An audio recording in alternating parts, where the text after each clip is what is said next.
Indian passport दुनिया के 199 passport में से 78वें नंबर पे है। आपको क्या लगता है 78वां नंबर क्या हमारा पासपोर्ट कमजोर है? लेकिन अगर ये सच होता तो कम सैलरी वाले लाखों इंडियन यूरोप, कनाडा, यूके कैसे घूम रहे हैं? इस वीडियो के एंड में मैं आपको वो चीज बताऊंगा जो आपके पासपोर्ट की रैंक से कहीं ज्यादा पावरफुल है और जो आपके हाथ में है, गवर्नमेंट के हाथ नहीं। तो इस वीडियो को स्टार्टिंग से लेके एंड तक देखना। इस वीडियो में मैं 3 चीजें आपको क्लियर करने वाला हूं। पहली चीज, इंडियन पासपोर्ट एक्चुअली कितना पावरफुल है रियल नंबर्स में 2026 के अकॉर्डिंग। और दूसरी चीज, हर 2 महीने बाद इंडियन पासपोर्ट का रैंक बदल रहा है और क्या ये परेशानी वाली बात है इंडियंस के लिए? और तीसरी चीज, वो एक जो पासपोर्ट रैंक से ज्यादा मैटर करती है जब भी आप अपना वीजा अप्लाई करते हो। वीडियो को पूरा देखना क्योंकि ये इंफॉर्मेशन आपकी प्लानिंग हमेशा के लिए बदल के रख देगी। और जब हम इंडियन पासपोर्ट की बात करते हैं तो सबसे पहला सच ये है, एक इंडेक्स है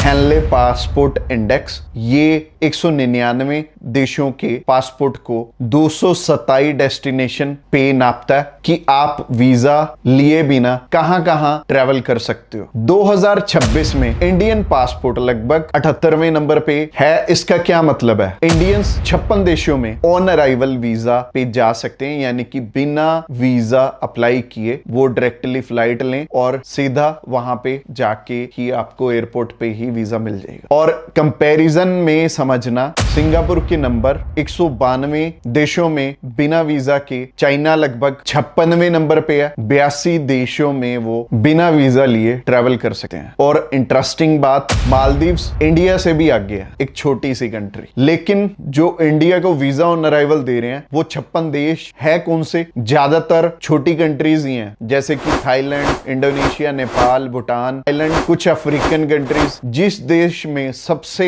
ज्यादा इंडियंस जाना चाहते हैं वो हैं Europe, UK, USA, Canada, Australia. इनके लिए वीजा लेना पड़ता है, ये सच है। और इन्हीं कंट्री से शुरू करना आपके लिए बहुत इंपॉर्टेंट है। और इनमें से अगर किसी भी कंट्री में आपने जाना तो आप बिना ट्रैवल हिस्ट्री बनाए भी जा सकते हो छोटी छोटी कंट्रीज की, क्योंकि छोटी कंट्रीज की ट्रैवल हिस्ट्री आज के टाइम में मैटर नहीं कर रही। ये मैं अपने एक्सपीरियंस से बता रहा हूं कि आफ्टर कोविड आप अगर छोटी छोटी कंट्रीज में ट्रैवल हो तो उसका कोई फायदा नहीं है। तो बड़ी कंट्रीज से ही अपना ट्रैवल शुरू करो। हाँ, वो अलग बात है कि आप थाईलैंड, मलेशिया, सिंगापुर अगर कहीं जाना चाहते हो तो आप जा सकते हो। और अब दूसरी बात कर लेते हैं, एक बात जो बहुत कम लोग समझते हैं और जो जरूरी है। ये रैंक फिक्स नहीं है, ये हर एक महीने में चेंज होते रहते हैं। सिर्फ 2026 में जनवरी में इंडिया 80वें नंबर पे था, फरवरी में 75वें नंबर पे और मई में 78वें नंबर पे। 3 बार बदला है इसी साल। और इसमें इंडिया ने कोई चेंज नहीं किया। असल में वीजा ऑन अराइवल डिपेंड करता है सामने वाली कंट्री पे।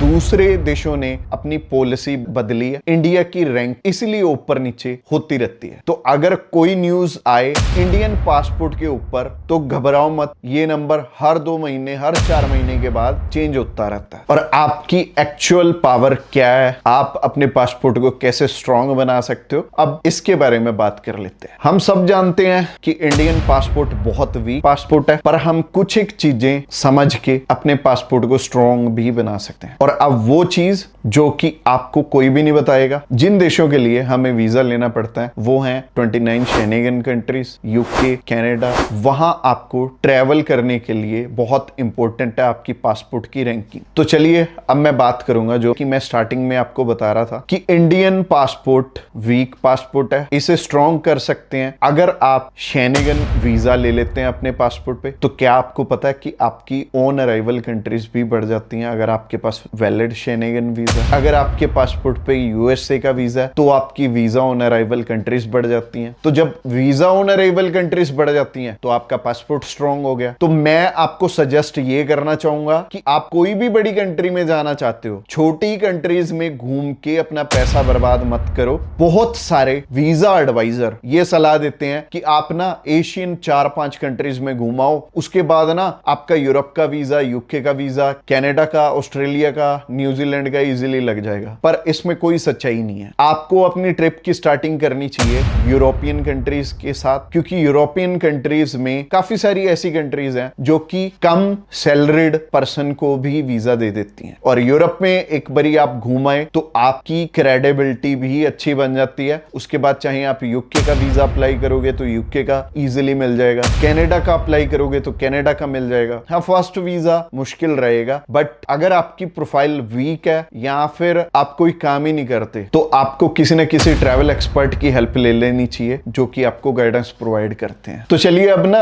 समझ लेते हैं। लेट्स सपोज कि सेकंड पर्सन ने शेनेगन की फ्रांस में वीजा लिया और वो घूम के वापस आ चुका है, और पहला पर्सन कहीं पे भी ट्रैवल नहीं है, और गेस करो कि ये दोनों या तो यूएसए का या फिर कनाडा का वीजा अप्लाई करने वाले हैं। तो अब आप ही बताओ कि जो शेनेगन में ट्रैवल करके आया, यूएसए का जब वो इंटरव्यू देगा तो क्या वीजा ऑफिसर को शेनेगन का वीजा नहीं दिखेगा? जब कनाडा के लिए एप्लीकेशन करेगा तो अपना वीजा साथ में अटैच करेगा शेनेगन वाला, क्योंकि कनाडा के जब डॉक्यूमेंट्स अपलोड होते हैं एंडिंग में वीजा एप्लीकेशन करते वक्त, एंड में ट्रैवल हिस्ट्री का भी अलग से एक कॉलम होता है जहां हम अपने सारे लगे हुए वीजा अपलोड करते हैं। आई थिंक मैंने शॉर्ट में समझाया, आपको समझ में आ गया होगा कि अगर आपकी ट्रैवल हिस्ट्री स्ट्रांग है और स्ट्रांग कंट्री में आप ऑलरेडी ट्रैवल करके आ चुके हो तो आपका यूएसए का वीजा भी लग जाएगा, कनाडा का भी लग जाएगा। दूसरी तरफ जो पर्सन कभी कहीं पे ट्रैवल करके नहीं आए और लेट्स सपोज कि वो 5-6 कंट्रीज में भी ट्रैवल है पर वो कंट्रीज एशियन है, तो उनका वीजा लगना थोड़ा मुश्किल रहेगा। दूसरी तरफ एक पर्सन के पास फ्रांस का वीजा जो कि शेनेगन वीजा, जो कि अपने आप में आपके पासपोर्ट की वैल्यू बढ़ा देता है, क्योंकि ये वीजा सिर्फ एक कंट्री का वीजा नहीं है, ये 29 शेनेगन कंट्रीज प्लस 23 और कंट्रीज हैं जो कि आपको वीजा ऑन अराइवल देना शुरू कर देती हैं अगर आपके पास वैलिड शेनेगन वीजा है। मैं बार बार ये बात बोल रहा हूं, मैं आपको ये समझाना चाहता हूं कि बहुत सारे लोग ना कनाडा का डायरेक्ट अप्लाई करते हैं, रिफ्यूज हो जाते हैं, यूएसए का डायरेक्ट अप्लाई कर देते हैं, रिफ्यूज हो जाते हैं। बिल्कुल ऐसा ही एक केस था हमारे पास कपिल का, जो कि 8 बारी रिफ्यूज होके आया था, बट हमने उनकी सही शुरुआत की। शेनेगन से